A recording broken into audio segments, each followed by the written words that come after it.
केंद्रीय कोयला मंत्री प्रहलाद जोशी ने कहा कि अवैध खनन रोकने राज्य सरकार की जिम्मेदारी है और कोयला चोरी को रोकने के लिए राज्य सरकार का सहयोग भी जरूरी है। ईसीएल के 2 दिवसीय दौरे पर पहुंचे केंद्रीय कोयला मंत्री प्रहलाद जोशी दुर्गापुर सिटी सेंटर स्थित होटल में रात्रि विश्राम करने के पश्चात गुरुवार को तय कार्यक्रम के लिए रवाना हुए। इस दौरान मीडिया कर्मियों से बातचीत करते हुए कोयला मंत्री प्रहलाद जोशी ने कोयला चोरी के सवाल पर कहा कि कोयला चोरी मामले की जांच चल रही है। अवैध कोयला खनन बंद होना चाहिए और इसके लिए सभी राज्य सरकारों की सहयोग जरूरी है। सिर्फ कोयला ही नहीं बल्कि कहीं भी अवैध खनन हो रहे हैं तो उसे रोकना राज्य सरकार की काम है। जो घटनाएं ध्यान में आती हैं इसके लिए हम लोग सभी राज्य सरकार को पत्र भी लिखते हैं। वे किसी एक राज्य सरकार के बारे में नहीं बोल रहे हैं। एवं उन्होंने इस विषय पर और भी कई बातें कही। जहांजीरा माइंस में अंडरग्राउंड माइन में नीचे 225 से मीटर से ज़्यादा नीचे हम गए थे। मुझे तो ये पहली बार एक्सपीरियंस है। मैं ओपन कास्ट में माइन में बहुत बार गया हूँ, लेकिन पहली बार मैं अंडरग्राउंड माइन पहले भी गया हूँ, लेकिन इतना नीचे मैं नहीं गया था। इतने नैरो लेन में 200 लगभग when we reached the last point it was 225 meters। इतने नीचे जाके कोयला निकाल के जो हमारे कर्मचारी कोल के कर्मचारी है, अधिकारी है, काम कर रहे हैं, वो प्रशंसनीय है और मैं उनको अभिनंदन भी करता हूं। और माननीय प्रधानमंत्री नरेंद्र मोदी जी के नेतृत्व में कोयला में भी हम आत्मनिर्भर होने जा रहा है। इस बार हमारा कोयला का प्रोडक्शन होगा, डोमेस्टिक प्रोडक्शन 900 मिलियन टन। ये 2014 में सिर्फ 572 था, इस बार हम 900 हो रहा है, लगभग डबल हो रहा है।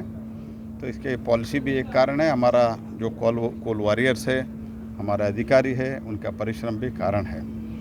और जहाँ तक आप पूछ रहे हैं तो कोयला का फेस आउट, इसके बारे में मैं इतना ही बता रहा हूँ, जो कोयले के कारण और फॉसिल फ्यूल के कारण जो एमिशन उत्पन्न होता है उसका एब्सॉर्ब करने का कैपेसिटी भी हमारा नेट जीरो मीन्स सब कुछ हम बंद कर देंगे, ऐसे नहीं होता है। और ये भी फेज मैनर में करना है। इसीलिए हमारा एनर्जी सिक्योरिटी इम्पॉर्टेंट है। इसलिए मैं इतना ही कहना चाहता हूँ, माननीय प्रधानमंत्री जी का जो लक्ष्य है 2070 तक, वो तो हम ज़रूर करेंगे।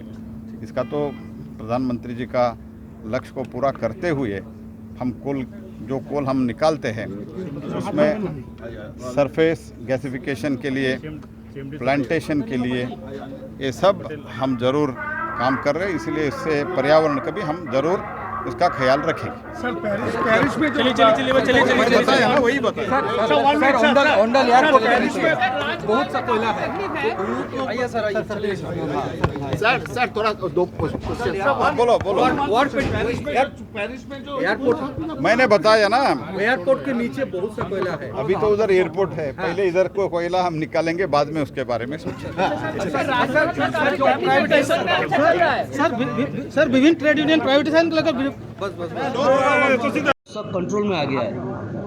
ये जांच तो पूरा जो कुछ भी हमको करना है हम करते ही रहेंगे to stop the illegal mining and the theft everything. But basically day to day जो ऐसे कुछ होता रहता है, इसके लिए स्टेट गवर्नमेंट कदम उठाना चाहिए। सर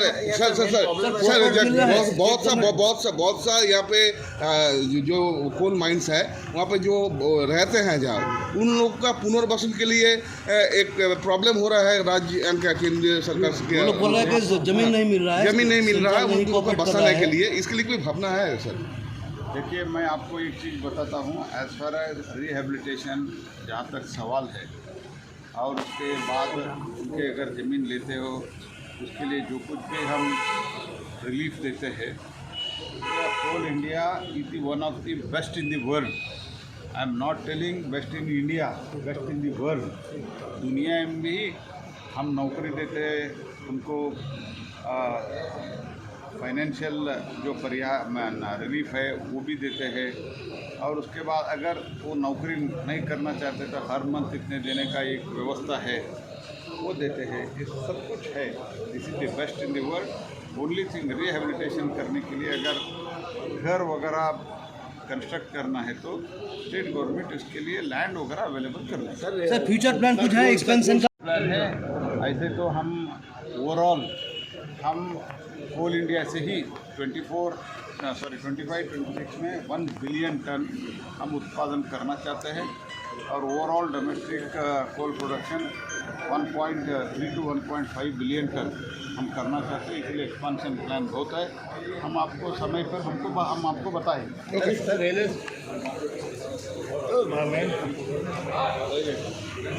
दुर्गापुर से निमाय दास की रिपोर्ट, PVTV न्यूज।